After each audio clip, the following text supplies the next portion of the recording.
Sem sombra de dúvidas, esse é um dos temas mais discutidos na igreja da atualidade. Temos a convicção que é um tema desafiador, um tema necessário, onde como igreja nós precisamos nos posicionar, sendo uma voz profética para a nossa geração. Olá, seja muito bem-vindo. Quero te cumprimentar com a paz de nosso Senhor e Salvador Jesus Cristo. Quem vos fala aqui é Bispo Marcelo Alencar, da cidade de Campo Grande, Mato Grosso do Sul. E hoje, com muita alegria, nós vamos continuar comentando a lição de número 3 do segundo trimestre de 2025. O tema da revista é Caminhos de Justiça e o nosso tema de hoje é divórcio. Fica conosco, nos acompanhe. Quero pedir para você se inscrever em nosso canal, comentar, curtir, aí esse vídeo para que ele venha alcançar mais pessoas e vamos juntos aí nesse tema desafiador para os nossos dias. Amém? Olha, eu recebi a minha revista, Quero louvar a Deus aqui pela vida do Bispo Márcio Figueiredo. Deus abençoe, Bispo Márcio. Já recebi a minha revista aqui, uma revista maravilhosa. Quero aqui cumprimentar, a todos os nossos irmãos que têm feito, essa lição maravilhosa. Louvar a Deus pela vida do nosso presidente nacional, apóstolo Rubens Gomes, e a sua esposa, Bispa Paula Souza, o Ministério A Palavra de Cristo para o Brasil. Esse ministério que cada vez mais tem investido na educação cristã dos seus membros. Amém? Bom, vamos lá. Caminhos de justiça, a ética cristã e os desafios contemporâneos. Lição número 3, divórcio. Vamos falar um pouco desse tema tão necessário, também muito desafiador para os nossos dias, tá bom? Você que acompanha com a sua revista, pega ela aí nas suas mãos e vamos juntos, tá bom? Hoje eu quero iniciar de uma forma diferente, tá? Eu quero falar para você um pouco da composição das pessoas que trabalham, nos bastidores para que essa revista ela venha a ser escrita, ela venha estar aí nas tuas mãos, tá bom? Quando você abre a tua revista, logo após a página inicial, nós vamos ter aí informações importantes que eu quero ressaltar aqui hoje, porque muitas vezes passa batido, diante dos olhos do leitor, tá bom? Lá em cima, o ano, da edição da revista 2025, CEPAC, Centro Educacional da Igreja Palavra de Cristo, revista Caminhos da Justiça, a Ética Cristã e os Desafios Contemporâneos, tá? Olha aí as informações importantes aí. Morelos Serviços Editoriais, a editora responsável, pelo lançamento da revista, o nosso presidente ministerial, apóstolo Rubens Gomes, aquele que sempre está aí acompanhando, avaliando, estudando aí cada material, dando o seu aval para que venha sair as revistas, amém? O nosso diretor executivo, Bispo Márcio Figueiredo, o nosso consultor teológico, direto lá de Brasília, Bispo Celso Novaes. Temos também o gerente de produção, Pastor Edson Martins, bênção de Deus, viu? Deus abençoe o Pastor Edson. Temos o nosso gerente de TI, o nosso irmão William Henrique, que Deus abençoe, irmão William. Supervisor do setor de educação cristã de Campo Grande, Mato Grosso do Sul, Bispo Paulo Sérgio. Temos também gerente de relações públicas, no caso, Bispo Marcelo Alencar. E temos a Secretaria de Educação Cristã, nossa querida irmã Fabiana Figueiredo. Então são informações importantes que não pode passar batido, Então que louvo a Deus pela vida dos nossos irmãos, Bispo Celso, Pastor Edson, irmão William, Bispo Paulo Sérgio, irmã Fabiana Figueiredo. Amém? Que Deus abençoe nossos irmãos. Olha só, eu recebi aqui a nossa revista e eu de cara já notei aqui algumas coisas muito importantes que você não vai encontrar em nenhuma outra revista de escola bíblica, tá? Por exemplo, aqui no sumário, perceba que o sumário da nossa revista, ele é diferenciado. Ele já contém aí os subtópicos, tá? Ele não tem apenas a lição com o nome da lição, ele tem tudo que os temas que vai ser abordado dentro daquela lição. Isso você não encontra em nenhuma outra revista de escola bíblica, tá? Então a nossa aqui tem, por exemplo, lição número 1, quando nós falamos sobre o aborto, já vai ter aí, tópico 1, a vida é um dom de Deus, tópico 2, tópico 3, tá? E outro ponto extremamente importante, que nós notamos também nessa revista, é que nós temos a provocação teológica. Ao final de cada tópico, dentro de cada lição, né, o autor, no caso desse segundo trimestre, o Bispo Márcio, tem uma provocação teológica, que é uma pergunta desafiadora dentro do tópico que está sendo abordado, tá bom? Então, ó, isso você não encontra em nenhuma outra revista de escola bíblica, amém? Apenas na revista do Ministério A Palavra de Cristo para o Brasil, amém? Vamos de lição então, pega na tua mão a sua revista, vamos começar aí você está na página de número 33, a lição número 3, Casamento e Divórcio, Bispo Márcio Figueiredo, amém? Eu sempre gosto de dizer também aqui que nós temos alguns materiais de apoio, tá? E um material que tem me ajudado bastante, ó, John Stott, O Cristão em uma Sociedade Não Cristã. John Stott, um livro bem bastante conteúdo, né? Tem me ajudado bastante aqui e pode te ajudar também, tá bom? Vamos então na nossa lição aí, vamos voltar para a nossa lição. O texto base utilizado para a lição número 3, Casamento e Divórcio, está no Evangelho segundo escreveu Mateus, capítulo 19, o versículo 4 ao 6. Está escrito assim: Ele, porém, respondendo, disse-lhes: Não tendes lido que aquele que os fez no princípio, macho e fêmea os fez? E disse: Portanto, deixará o homem pai e mãe, e se unirá à sua mulher, e serão os dois em uma carne? Assim não são mais dois, mas uma só carne. Portanto, o que Deus ajuntou, não o separe o homem. Tá? O texto base da nossa lição, tá? Nós vamos falar sobre casamento e divórcio, tá bom? Vamos ler a introdução aqui, porque eu separei 3 pontos importantes aqui nessa introdução. O autor escreveu assim: O casamento é uma instituição divina, criada para refletir o amor e a fidelidade de Deus.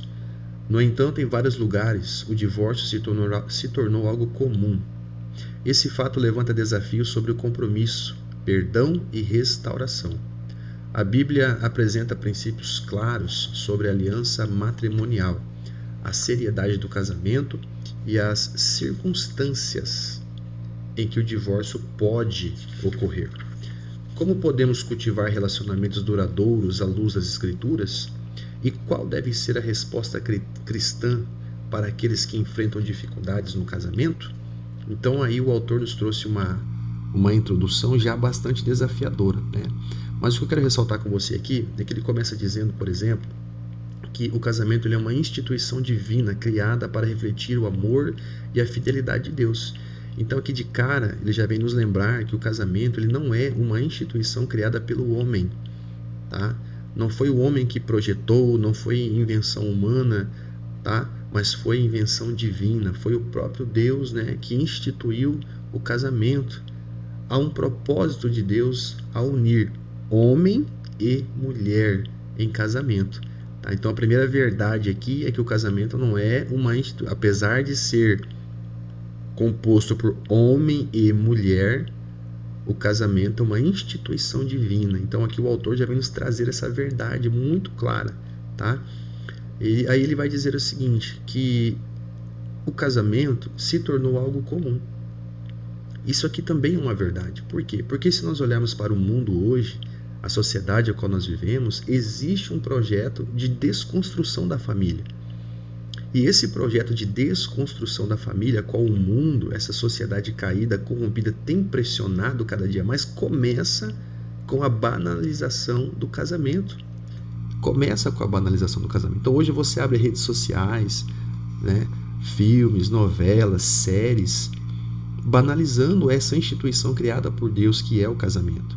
Homens e mulheres se dando em casamento, casando, descasando, né? É uma sociedade que não valoriza mais a família. Então o autor nos traz uma verdade muito importante: o casamento tem sim se tornado algo comum. É um ataque espiritual ao qual o diabo tem investido muito forte para, né, banalizar o casamento.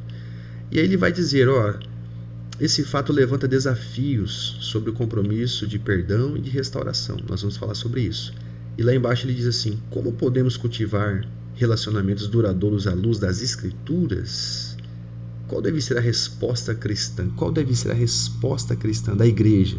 Então, como nós falamos também, a igreja ela precisa se posicionar e ser uma voz profética, uma voz de ensinamento para a nossa sociedade, onde nós estamos inseridos. Então a igreja tem um papel importante. Da mesma forma que os ataques do inimigo, da mesma forma que existe um projeto para a desconstrução da família, a igreja ela precisa se levantar pregando a palavra, pregando a verdade de Deus também, para passar uma mensagem para essa geração ao qual nós estamos vivendo. Tá bom? Seguindo aqui com o nosso material, sempre nós fazemos questão de trazer dados. Dados são muito importantes, ainda mais que a nossa revista leva o tema, né? São desafios contemporâneos. Então, quando nós falamos sobre divórcio, olha só, eu trouxe aqui alguns números à base de pesquisas, tá? A última pesquisa em 2022 registrou 420 mil divórcios no Brasil, tá? Um aumento de 8,6% em relação ao ano anterior, conforme diz o IBGE, tá bom? 47,7% dos casais se divorciam com menos de 10 anos de união. 340.459 divórcios ocorreram pelo meio judicial e 79.580 extrajudiciais. Tá? Homens encerram o relacionamento com 44 anos, em média, enquanto a mulher 41 no momento do término. Tá? Números do nosso país, onde nós vivemos, tá bom? Outro dado aqui muito alarmante, ao qual nós temos convivido com ele, de uma forma muito preocupante. A revista Comunhão, em 2022, lançou uma matéria dizendo: o número de divórcios no Brasil é recorde e o problema atinge a igreja. Isso mesmo, atinge a igreja. Segundo especialistas em terapia de casal ouvidos pela reportagem da revista Comunhão, os problemas que mais afligem a vida a dois, mesmo a dos casados cristãos evangélicos, né, são aqueles relacionados a dificuldades financeiras, conflitos de família, vida sexual, saúde debilitada, decepções, falta de diálogo, infidelidade conjugal, né, são as reclamações mais constantes. Tá? Então perceba que esse tema ele está dentro da igreja. Tá? É uma realidade a qual a igreja tem enfrentado. Tá? Então, qual é a voz que a igreja tem? Qual é a resposta que a igreja dá a esse tipo de situação?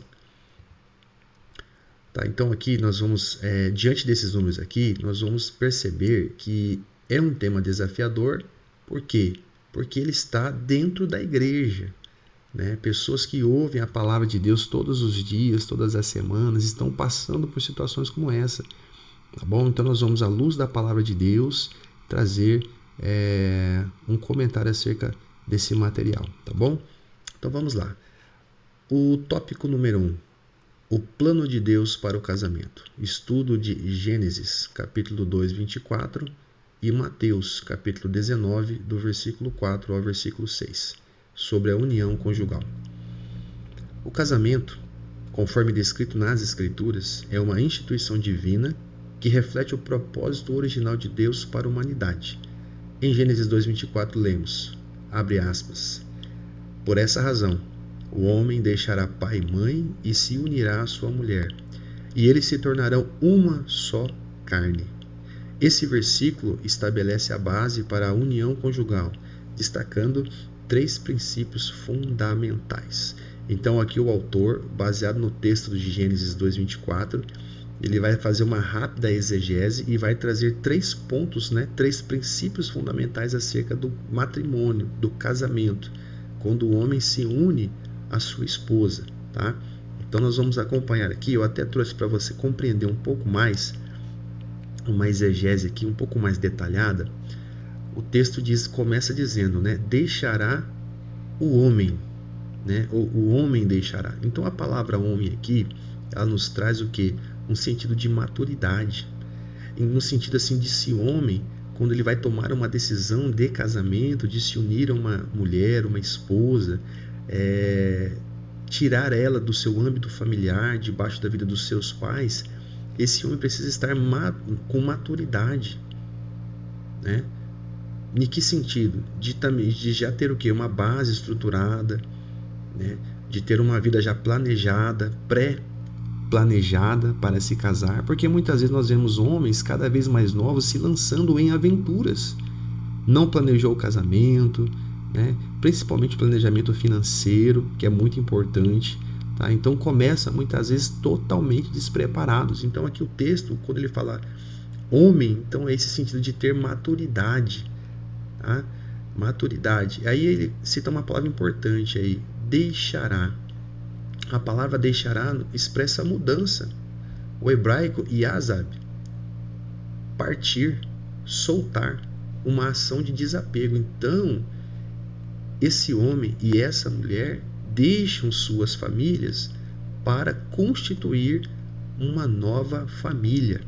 Tá? Então aqui o primeiro ponto que a revista vai nos trazer, o primeiro princípio fundamental é a separação dos laços primários com os pais. Então nós estamos falando de casamento. Deus diz, o homem, maturidade, preparação, planejamento, deixará pai e mãe. Né? Então esse homem, essa mulher deixam o pai e mãe e vão constituir uma nova família. Isso é um princípio importante, porque muitas vezes esse casal, eles se unem em matrimônio, mas querem manter um laço muito forte ainda com as suas famílias, no sentido assim de não romper, mas de manter-se dependente do ninho da onde saíram.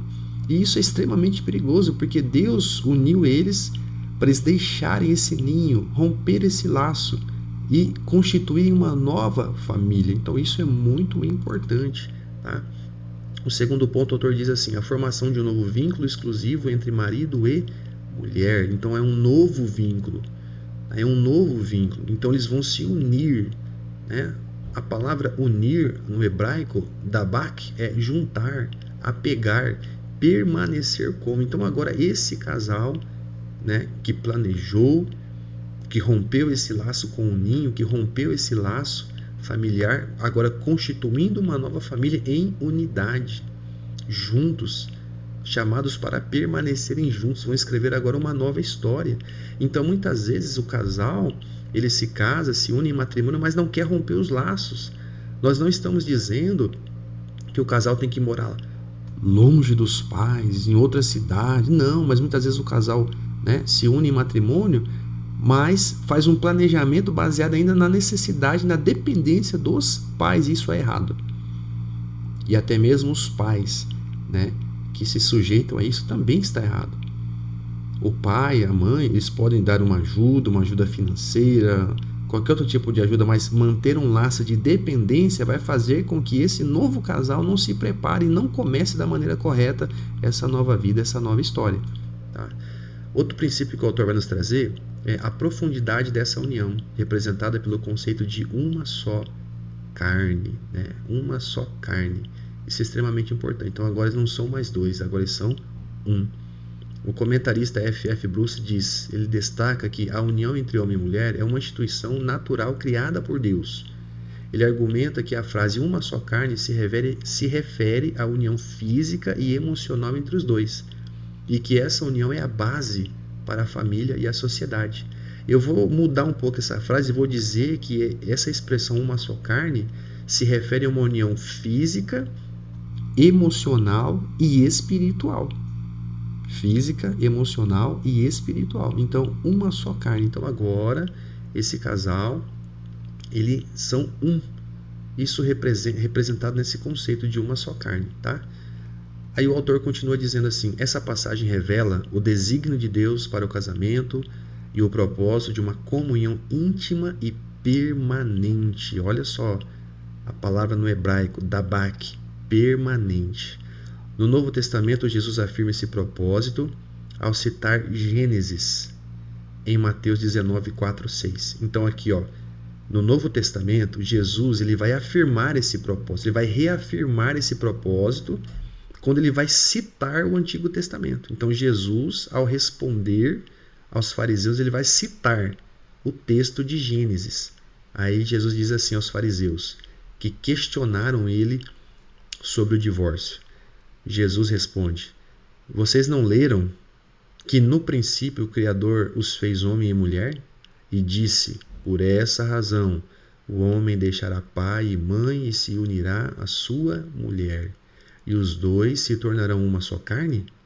Assim, eles já não são dois, mas sim uma só carne. Portanto, o que Deus uniu, ninguém o separe.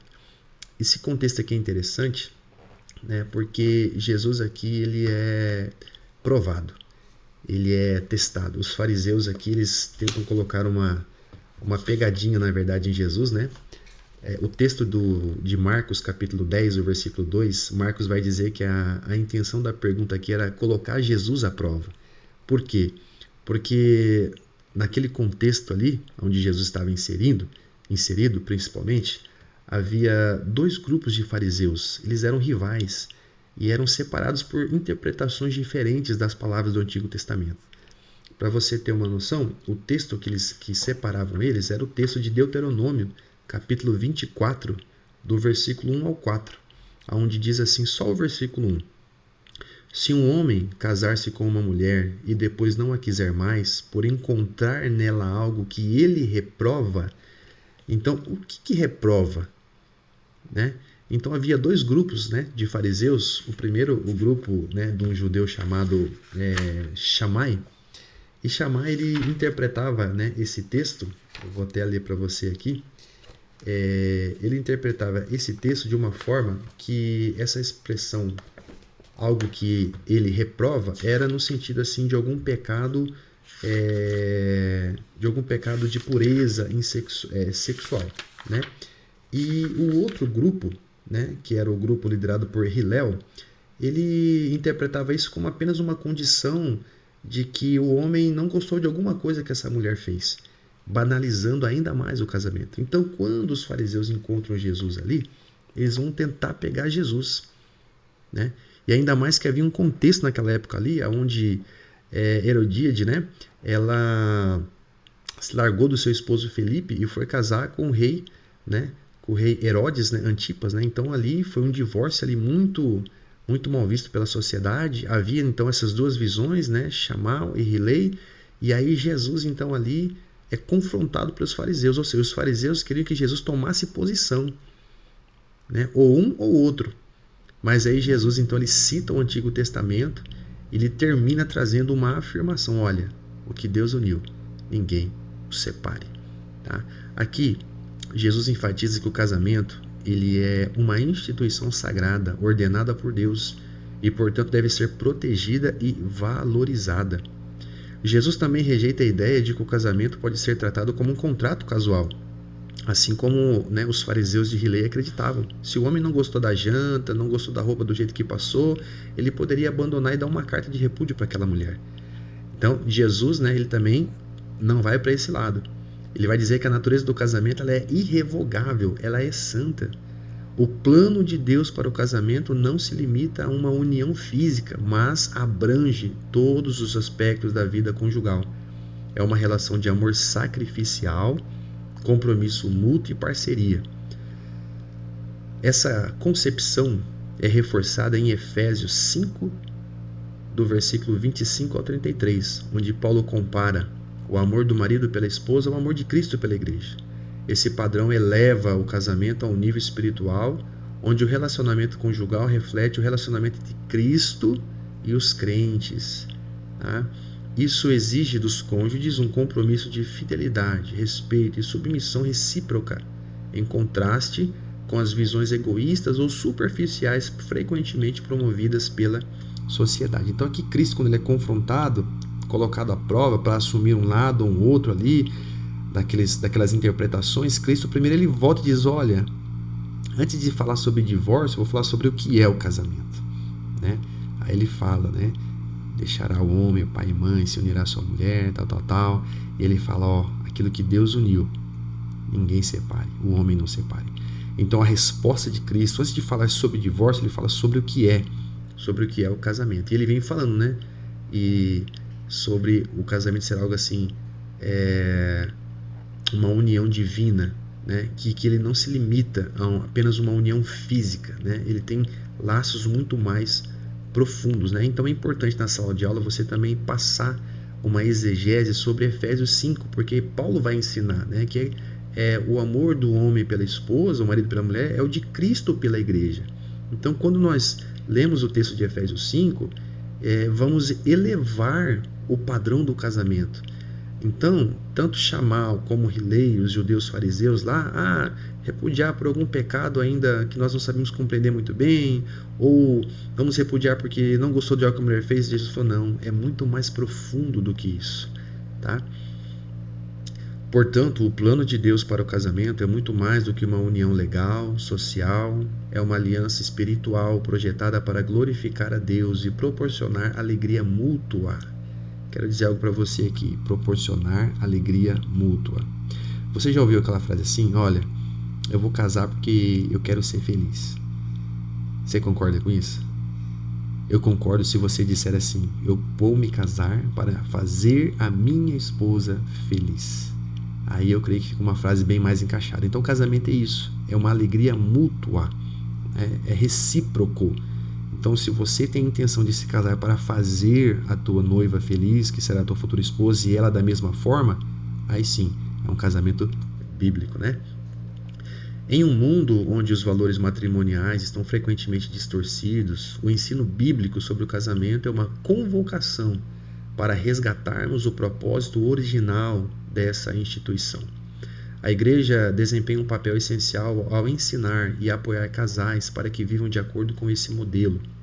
Juntos, o casal enfrenta os desafios da vida cristã e celebra as bênçãos da vida conjugal. Assim, o casamento pode ser uma poderosa testemunha ao mundo do poder transformador do Evangelho de Cristo. Então, aqui ele fala sobre o papel da igreja, né? Em acompanhar os casais, em dar um suporte bíblico, um suporte onde esse casal venha conseguir superar os desafios, os problemas, as dificuldades de um relacionamento a dois, tá? Então a igreja ela precisa desempenhar esse papel, é essencial.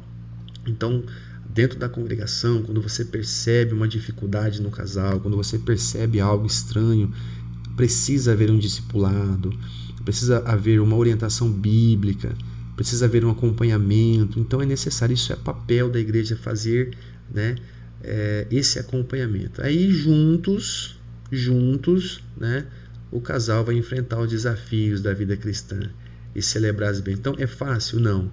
É a união de duas pessoas diferentes, que vêm de famílias diferentes, pensamentos diferentes, mas agora em Cristo, dentro da igreja, sendo discipulado, ouvindo a palavra de Deus, aprendendo a palavra de Deus, esse casal juntos vão superar os desafios. Casamento não é um mar de rosas, mas na presença de Deus, com acompanhamento bíblico, uma palavra sobre nossas vidas, nós conseguimos superar esses desafios, essas dificuldades. E a igreja tem esse papel extremamente importante, irmãos.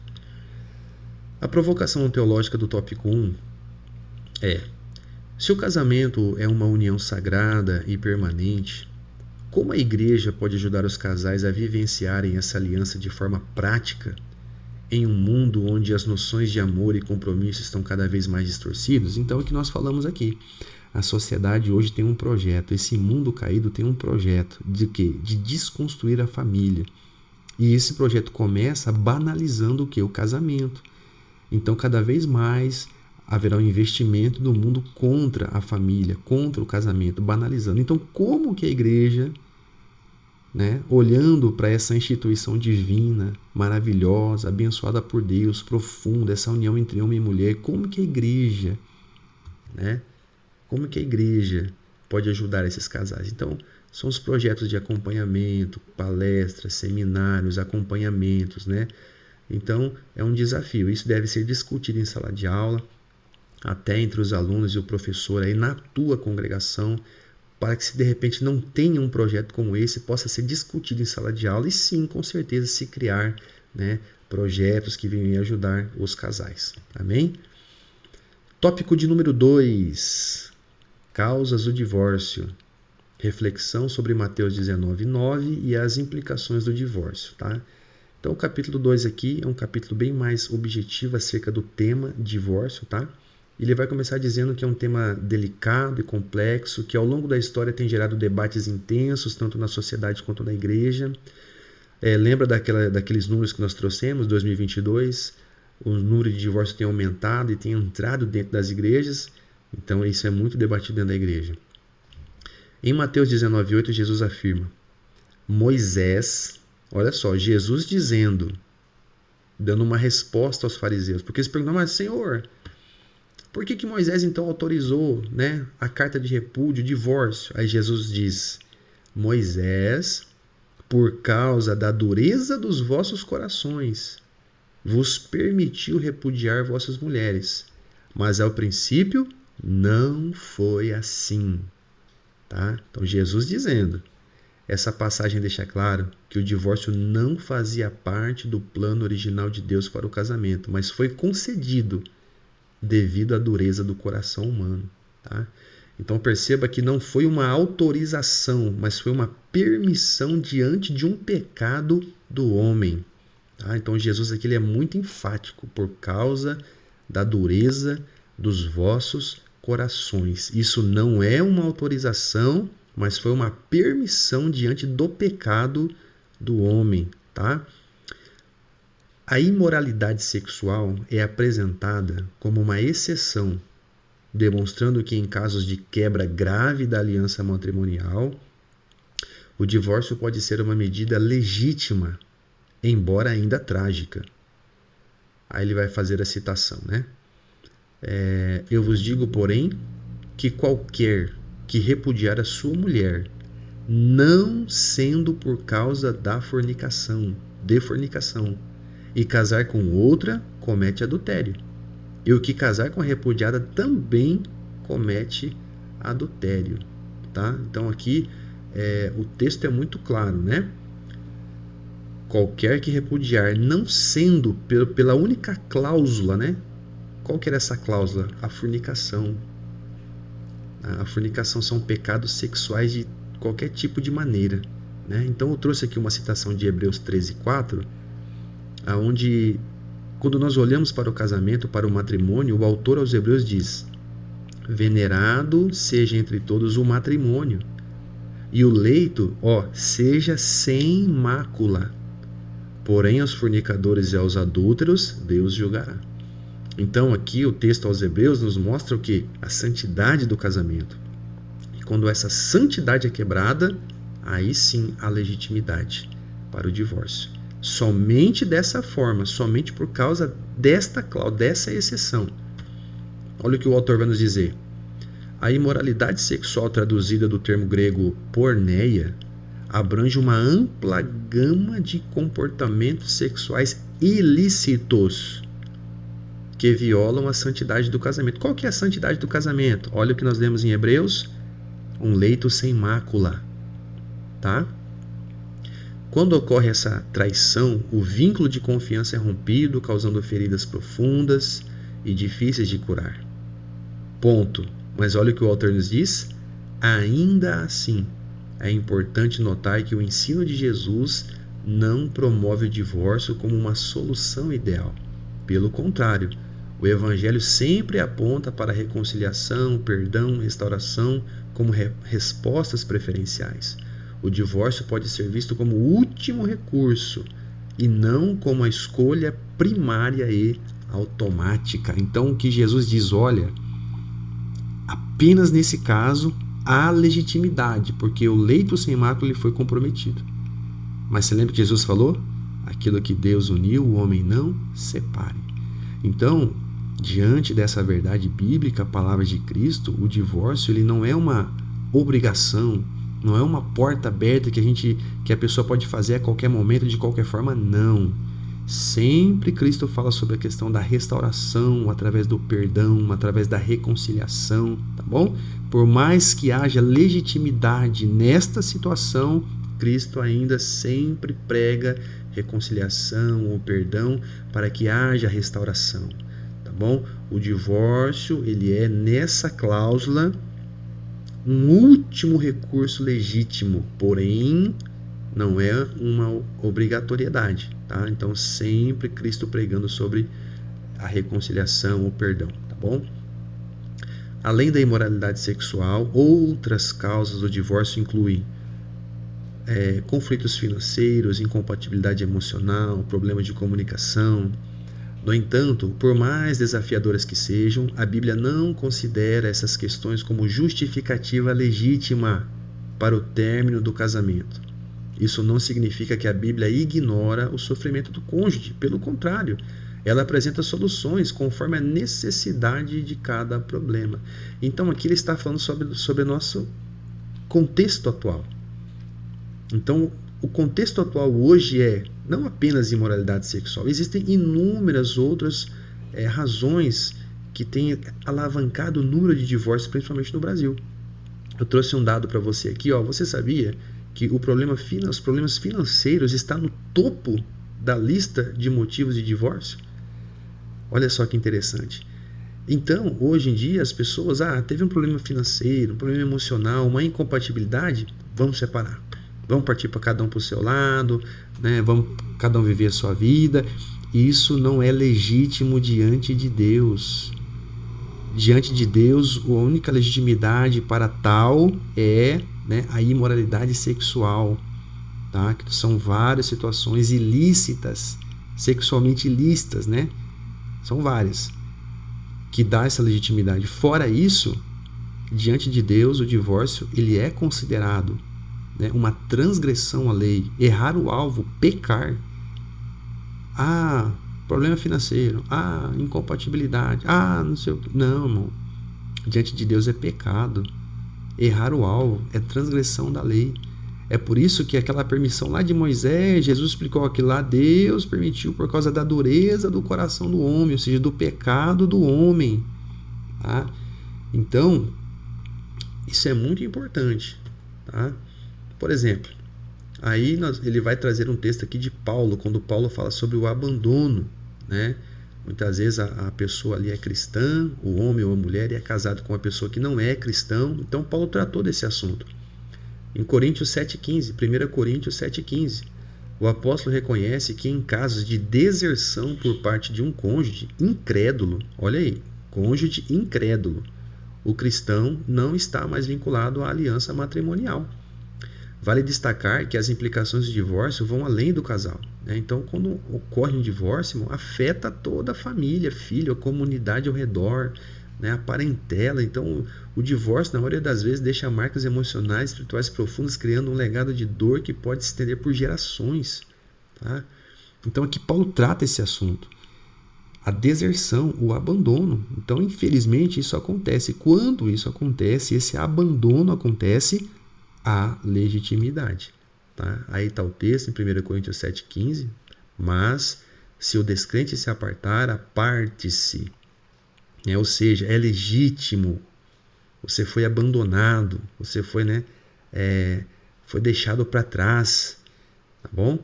Então, o melhor caminho, nesse caso, é o divórcio para que tenha paz. Então, Paulo, num contexto muito contemporâneo dele, tratou sobre isso também. Tá bom?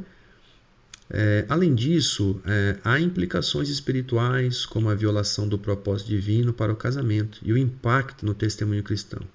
É por isso que a igreja deve abordar esse tema com sensibilidade, oferecendo não apenas exortação, mas também cura, esperança e restauração para aqueles que enfrentam as consequências do divórcio. Então, olha só, a igreja ela precisa também saber acolher essa pessoa que chega em situação de divórcio. Muitas vezes ela se divorciou em pecado, não havia legitimidade diante da palavra de Deus. Essa pessoa precisa ser tratada, acompanhada e curada pela palavra de Deus. E assim pode haver restauração do casamento. Pode haver perdão, reconciliação. Então nunca está perdido. Então muitos casamentos são recuperados. Essa pessoa chega na igreja sozinha, talvez abandonada, mas aí com a prática da palavra de Deus, aconselhamento, essa pessoa vai começando a compreender o valor do casamento, que é divino, o valor do perdão, da reconciliação, e muitos casamentos são reatados. Então olha a importância aí do papel da igreja. O texto em Efésios diz, sedes uns para com os outros, benignos e misericordiosos. Tá? Por fim, devemos valorizar a aliança do casamento e buscar solução bíblica para os problemas conjugais. A graça de Deus está disponível para ajudar casais a resolver conflitos e restaurar relacionamentos quebrados. Onde o divórcio for inevitável, é papel da igreja oferecer acolhimento e renovação espiritual pois em Cristo sempre haverá esperança para um novo começo.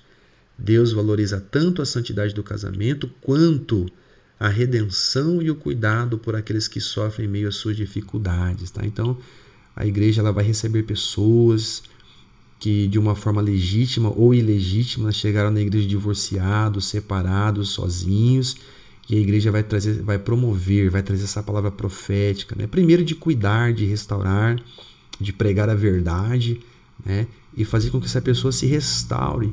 E aí, quem sabe, né? Conseguir novamente reconstruir o casamento, né? Ou se for de uma forma legítima, né? Por causa de uma traição, né? A porneia, como nós falamos aqui também, ou de um abandono, ela reconstruir a sua vida, reencontrar, né? Um novo casamento. Amém?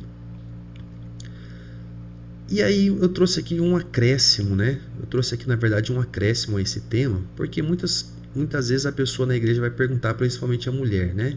E quando a mulher enfrenta uma situação de violência, bispo, a mulher está sofrendo com violência, o que o pastor deve fazer? Mandar ela orar? Somente orar e continuar apanhando?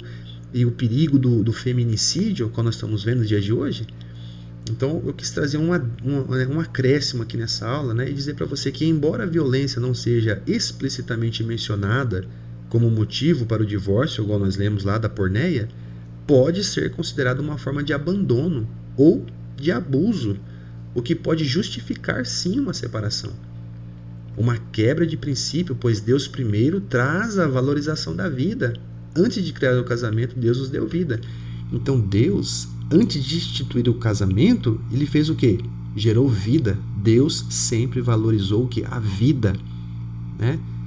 João 10:10, né? O diabo vem somente para matar, roubar e tudo mais. Eu vim para que tenham vida e vida em abundância. Então Deus valoriza primeiro a vida. Então, no caso da violência, que pode gerar uma coisa mais grave, principalmente o feminicídio, que nós estamos vendo na nossa geração, isso pode ser considerado como um abandono, né? Emocionalmente, essa união já foi abandonada há muito tempo. Só está junta ali fisicamente, mas gerando, né, dor, sofrimento e principalmente violência. Então essa pessoa, essa mulher principalmente, ela já foi abandonada. O laço de amor não tem mais, o vínculo não tem mais, apesar de estar dentro da mesma casa, mas ela já foi abandonada. E aí vem essa violência que é extremamente perigosa. Então pode sim se considerar como abandono e até mesmo abuso, né? Trouxe aqui alguns textos para vocês, né? Lá em 1 Coríntios 7 nós já lemos a questão do abandono. Então essa pessoa ela só vive dentro da mesma casa, mas já foi abandonada. Quando nós falamos em amor, cuidado, respeito, né? E agora isso se agravou com a violência. Trouxemos aqui Efésios 5, onde fala que o amor do marido pela mulher deve ser de Cristo pela igreja. Quando esse amor é rompido, isso é um abandono, é um abuso, porque agora vem a violência que pode levar à morte. Malaquias 2,16 diz: porque o Senhor, o Deus de Israel, diz que odeia o repúdio e aquele que encobre a violência com a sua roupa, diz o Senhor dos Exércitos. Portanto, guardai-vos em vosso espírito e não sejais desleais. Então, quando ocorre a violência física, né, que pode ser agravada até com a morte, o feminicídio, ou vice-versa também, já houve abandono, já houve abuso, já não há mais amor, já não há mais a presença ali, né? Então, isso sim, é legítimo essa separação, esse divórcio, tá? E são vários tipos de violência. Eu trouxe aqui um exemplo para você, agora estou, né, indicando para leitura, tá? Homens e mulheres. A Thomas Nelson Brasil lançou um livro, O Grito de Eva, que fala sobre violência doméstica em lares cristãos. Então ele vai falar sobre vários tipos de violência. Violência física, que é a agressão que pode culminar com a morte. Violência psicológica, né, que é aquela agressão emocional, como insultos, ameaças, humilhações. Violência sexual, estupro, assédio. Patrimonial, que é a destruição ou apropriação de bens da mulher. Violência moral, que é a agressão à dignidade da mulher. Obstétrica, digital, né? Então, existem vários tipos de violência. Então, quando isso chega nesse nível, já houve o abandono, já houve o abuso, então isso é extremamente perigoso, principalmente nos dias que nós estamos vivendo hoje, dias onde nós temos visto notícias de muitas tragédias, né? Principalmente, infelizmente para nós homens, né? O feminicídio, tá? Números de feminicídio, olha só, em 2023, no Brasil, primeiro semestre, mais de 700 mulheres mortas por feminicídio. Número de 2024, a cada 17 horas, ao menos uma mulher foi vítima de feminicídio no país. Então são números extremamente alarmantes, perigosos, né? E quando nós falamos em divórcio, essa mulher que está sofrendo violência dentro do lar, o pastor, ele tem que ter esse acompanhamento, né? Mas com muita responsabilidade, né? Então, às vezes a pessoa está praticamente morrendo com violência em casa e o pastor vai orar, vai orar, vai orar. Não, existem leis que regem o nosso país, existem delegacias especializadas onde essa mulher pode ser o que encaminhada para uma orientação jurídica melhor. Amém? Provocação teológica: se o divórcio é permitido apenas em casos de imoralidade sexual, como podemos aplicar esse ensinamento na realidade dos casamentos, onde há outros tipos de sofrimento? Aí, como abuso emocional, falta de comunicação, problema financeiro, aí eu vou colocar aí violência, o próprio abandono que nós lemos no texto de Paulo, né? Então, são desafios, principalmente para as lideranças pastorais, né? Existem tipos de situações que podem sim ser revertidas com muita oração, diálogo, ensinamento, né? Mas outros que já estão em níveis muito mais perigosos precisa de uma orientação diferente. Amém? Último tópico: restauração e perdão. Como a graça de Deus pode curar relacionamentos quebrados? A restauração e o perdão são pilares fundamentais da vida cristã, pois refletem a própria natureza de Deus e a obra redentora de Cristo. Em Efésios 4:32, Paulo exorta: sejam bondosos e compassivos uns para com os outros, perdoando-se mutuamente, assim como Deus os perdoou em Cristo. O perdão não é meramente um gesto humano, mas uma resposta à graça de Deus, que nos foi concedida.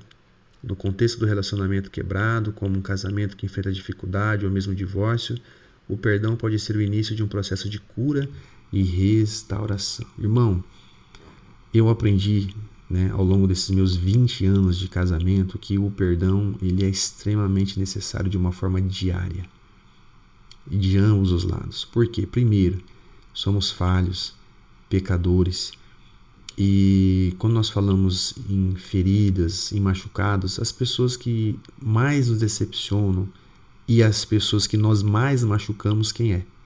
Quem está do nosso lado, tanto o homem quanto a mulher. Então, o perdão precisa ser trabalhado em nosso coração, para que situações não venham, né, se alongar, se prolongar e ficando ainda mais difíceis de ser tratadas. Então aqui o autor vem nos dizer que o perdão ele não é meramente um gesto humano, mas ele é uma resposta da graça de Deus e é extremamente necessário nos nossos dias, né? Então todo casamento ele precisa do perdão diário, né?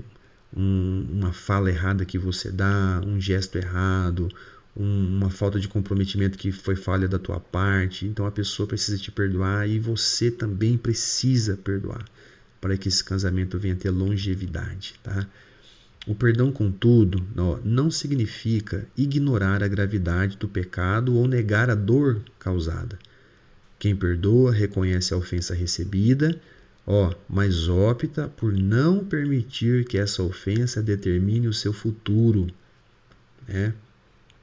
É um ato de obediência a Deus. Afinal, Deus nos chamou para sermos agentes de reconciliação. 2 Coríntios, capítulo 18, 2 Coríntios, capítulo 5, vou ler para você aqui do versículo 18 e 19, né? Então vamos lá, 2 Coríntios, capítulo 5, versículo 18 diz assim, está escrito: tudo isso provém de Deus, que nos reconciliou consigo mesmo por intermédio de Cristo e nos confiou o ministério da reconciliação. Porque Deus estava em Cristo reconciliando consigo o mundo, não imputando a eles as transgressões deles, e nos confiou a palavra da reconciliação. Então, olha só, Cristo é o maior exemplo, né, de reconciliação. Então, dentro do casamento é necessário haver perdão para que tenha reconciliação. Nada de ficar guardando mágoa, rancor, ódio, sentimento de vingança. Os problemas precisam ser colocados na mesa, precisam ser conversados, dialogados, tratados, né, para que sejam sarados. Amém? Quando aplicado ao casamento, o perdão pode ser o catalisador para reconstruir a confiança perdida e restabelecer a intimidade. Ainda que difícil, o perdão permite que as feridas sejam tratadas à luz do amor e da graça de Cristo. O perdão genuíno oferece novas oportunidades para relacionamentos que aos olhos naturais pareciam, né, irreparáveis. Então o autor vem nos lembrando aí, Cristo pregou o perdão, o reconciliamento, e isso é necessário no casamento. Quantas vezes nós ficamos machucados, magoados, entristecidos por alguma, né, situação dentro do nosso casamento. Então nós precisamos praticar o perdão, né? Reconhecer que do outro lado também existe uma pessoa falha, pecadora, assim como nós somos também. Então, se nós oramos que nós devemos perdoar os nossos devedores, né, assim como nós perdoamos os nossos devedores, por que muitas vezes dentro do casamento não há perdão? Aí os problemas vão acumulando, aí vai gerando falta de comunicação, vai ficando mais pesado, quando vê, explode. Então isso é muito importante, tá? A questão do perdão. A restauração, por sua vez, é um processo que envolve tempo, comprometimento e o auxílio do Espírito Santo. Livro do profeta Joel, capítulo 2, 25. Deus promete: eu os recompensarei pelos anos de colheita que os gafanhotos destruiu. Deus é poderoso, irmão, para trazer a beleza e o propósito meio em meio à ruína. Então, no casamento, a restauração ela inclui a busca, olha só, por aconselhamento cristão. Um diálogo sincero entre os cônjuges e, acima de tudo, a dependência do poder transformador de Deus para curar as feridas provocadas pelo pecado. Sem a presença de Deus, sem a presença do Espírito Santo, fica impossível.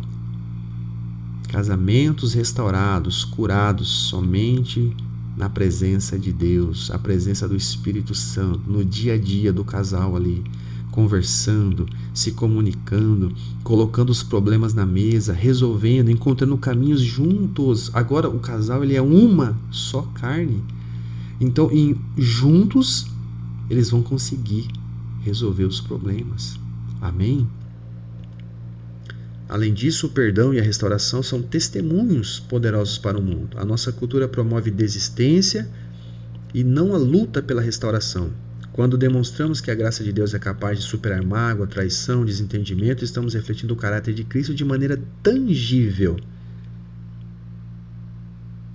Isso não quer dizer que todos os relacionamentos voltarão a ser exatamente como eram antes, mas sim que, em Cristo, sempre existe a possibilidade de recomeçar. Então, em Cristo, sempre haverá a possibilidade de recomeçar. Então, aqui, para o mundo, divórcio, um problema difícil, separa. Não dá mais, separa, viver a tua vida.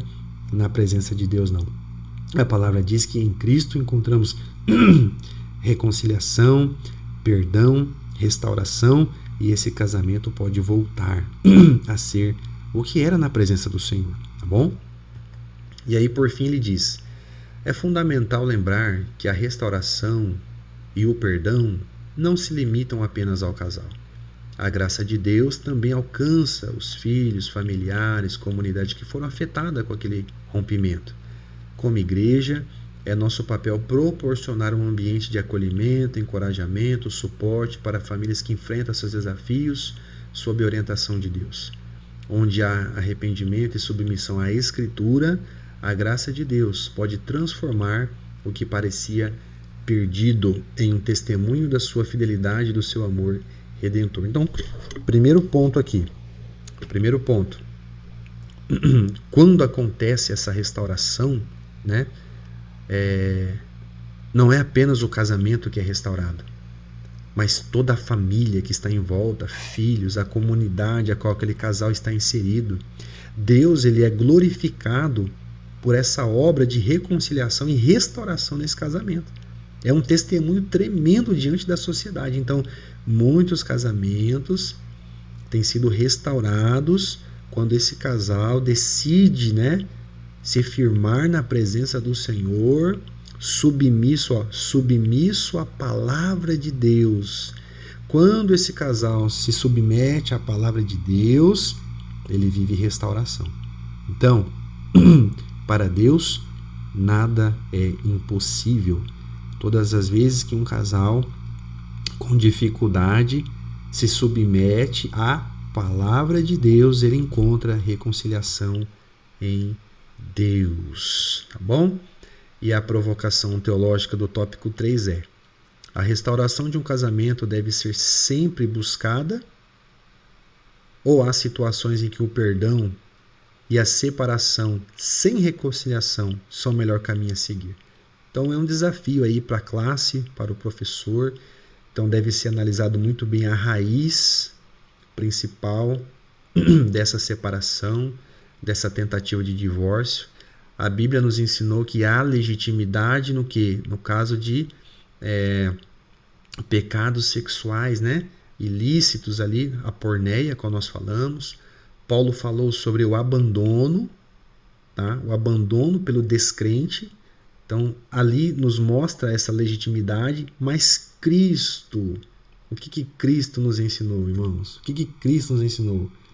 Aquilo que Deus uniu, homem não separa.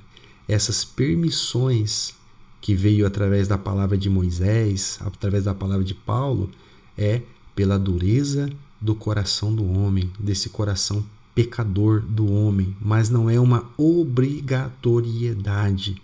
Uma permissão por causa da dureza, por causa do pecado humano, não é orientação, não é obrigação, não. Foi algo específico. Então, especificamente falando daqueles 2 pontos ali, encontramos essa legitimidade. Fora isso, o casal deve se unir para superar os desafios. Qual é o desafio do seu casamento hoje? O que está difícil? É a falta de comunicação? É problema financeiro? É emocional? Qual é o problema? Submissos à palavra de Deus, submissos às Escrituras, eu tenho certeza que vocês vão vencer, que vocês vão superar. Jesus disse que o perdão gera reconciliação que culmina em restauração. E eu creio, irmãos, que se porventura você está vivendo um momento difícil como esse, em Cristo, você encontrará perdão, reconciliação e restauração. Amém? Que Deus possa abençoar a sua vida. Essa é a provocação teológica do tópico 3. Nós ficamos por aqui com a lição de número 3, o divórcio. Espero que de alguma forma você seja edificado, que possa te ajudar a você dialogar sobre esse tema na sua congregação. E se você, professor, de repente quiser utilizar esse comentário como base da tua aula também, melhora ele um pouco mais e eu tenho certeza que você vai conseguir. E o nome do Senhor será glorificado. Ficamos por aqui, voltamos na próxima lição, a lição de número 4. Que Deus abençoe a sua vida, que Deus abençoe a sua família, que Deus abençoe o seu casamento, em nome de Jesus.